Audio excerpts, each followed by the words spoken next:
Mu gitabo cyitwa Think and Grow Rich cyanditswe na Napoleon Hill harimo amasomo y'ingenzi yagufasha kubaho.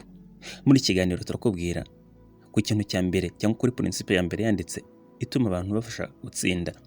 Ndetse uyu mugabo akaba yaramaze igihe kirekire akora ubushakashatsi yegeranye ibiganiro bitandukanye aho yaganiriye n'abantu babashije kugera ku cyo bageraho, aho ndavuga abakungu, abamenyekanye mu mateka n'abandi bantu bose bubatse izina mu gihe cye. Yakoze interview cyangwa ibiganiro by'abantu batandukanye barenga 500 bageze ku nsinzi, bageze ku ubuzima bwabo babufuza kubugezaho. Uyu mugabo rero yaravuze ati ikintu cya mbere kibafasha ku nsinzi nicyo bita desires. Bya bindi umutima wawe uhora urwanira kugeraho, bya bindi agatima guhora gahagarikiye kumva ko kageraho. Desires ni rwo rufunguzo, nizo mbaraga zigukurura zikabasha gutuma ukora ukagera ku nsinzi, ukarara amajoro, ukagira imishinga ndetse n'imipango itandukanye igufasha kugera ku nsinzi.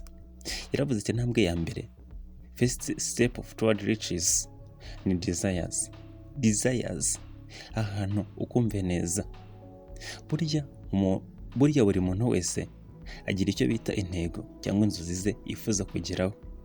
Izo nzozi rero burya nizo rufunguzo cyangwa nizo ziguha ishusho y'umuntu uzaba we, ikintu uzageraho ndetse n'icyo uzatunga.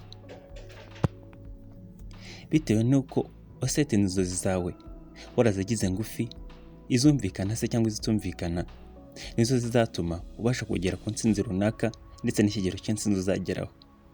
Ushobora kuzatera imbere ukaba umuntu ukomeye ndetse n'ikindi kintu cyose gitandukanye cyaba gikomeye cyangwa wifuza kugeraho mu buzima, ariko byose bizagendera kuri ya nsinzi yawe kandi bigendere ku buryo ya nsinzi yawe wayishyize mu bikorwa cyangwa kuri buryo ya ntego yawe wayishyize mu bikorwa.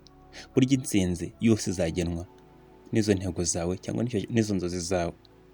Burya rero mu buzima bwose nuko bigenda, urugendo rwose rw'ubuzima ugomba kubaho ufite inzozi. Izo nzozi rero burya nizo wahuza n'icyo yise desires, cya kintu gikuraje ishinga, cya kintu wawe wumva rwose agatima karihareha gashaka. Desires nizo zituma uzabasha kubona insinzi ndetse no kutava ku izima, kudacika intege mu buzima, ukomeza ukazanye kubera ko ufite aho ushaka kugera. Nubwo ufite inzozi uzaba uzi neza icyo wifuza, aho uva n'aho ujya. Icyo kizaba gisigaye ni ukutamenya, icyo uzaba usigaje kumenya ni ukumenya urugendo ruri hagati ya za nzozi zawe ndetse no kuri za nsinzi. Urwo rugendo rero nirwo ruzagusaba gukora cyane, kutava ku izima, kubyuka abandi bantu bakiryamye ndetse n'ibindi bitandukanye bisabwa kugira ngo usasire insinzi. Mu bitabo bitandukanye cyane cyane ibyitwa ibivuga ku masije yitwa personal development, bavuga ko burya inzozi aricyo kintu cya mbere gikenewe kugira ngo umuntu abashe kugera ku nsinzi, ndetse baranarenga bakavuga ko ariyo fondation cyangwa ariyo blueprint, igishushanyo mbonera cy'ubuzima bwawe bw'ejo hazaza. Kubaho nta nzozi ufite burya ubabayeho nk'umuyaga cyangwa ikindi kintu cyose gishobora gutwarwaho kibonye nk'amazi, umuyaga n'ibindi. Reka nguhe urugero, uramutse ufashe ubwato utazi iyo bwerekeza, umusare wabwo akakubwira ati ntabwo nzi iyo twerekeza, sinzi iyo tugana, ubwo bwato wabujyamo cyangwa wakwisubirira mu rugo ntubutege. Burya umuntu ujya guhagurutsa ubwato abaza aho agiye, icyerekezo ari bwerekezemo, ndetse akaba afite na radari cyangwa GPS ibasha kumuyobora. Ni kimwe rero n'umuntu ufashe urugendo rusanzwe, no burya agomba kuba azi yagiye.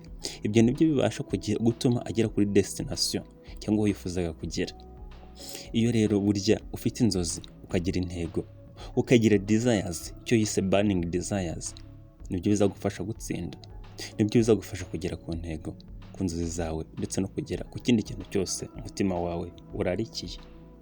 Icyo kintu gishobora kuba ubutunzi, gishobora kuba umuntu runaka, gishobora kuba n'ikindi kintu cyose utekereza mu buzima ubona ko ari cyiza ku buzima bwawe cyangwa kikaba ari cyiza ku bandi.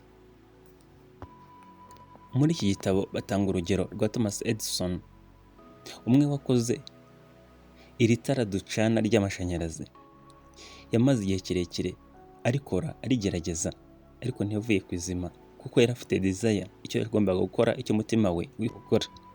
ndavuga inzozi ze. Yagerageje inshuro zirenga 10,000 kugira ngo abashe gukora iri tara. Urumva uburyo yari umuntu utava ku izima. Kugerageza inshuro ya mbere bikanga, iya kabiri bikanga, iya gatatu, iya 10, iya 20, ijana, y'igihumbi, y'ibihumbi 2,000, ibihumbi 5, ukageza ku nshuro 10,000.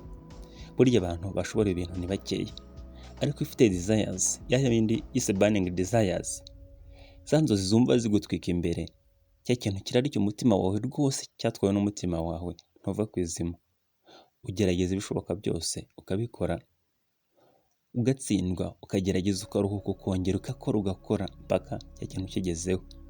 Burya twigiye kuri urugero rw'amateka ruri mu iki gitabo, wakumva ko burya kutava ku izima ari byo bitsinda, bya bindi bisaba kugira ngo ube ufite intego ihamye, ube ufite icyerekezo gihamye, ndetse n'inzozi wifuza kugeraho, kandi ukaba uri serious muri zo.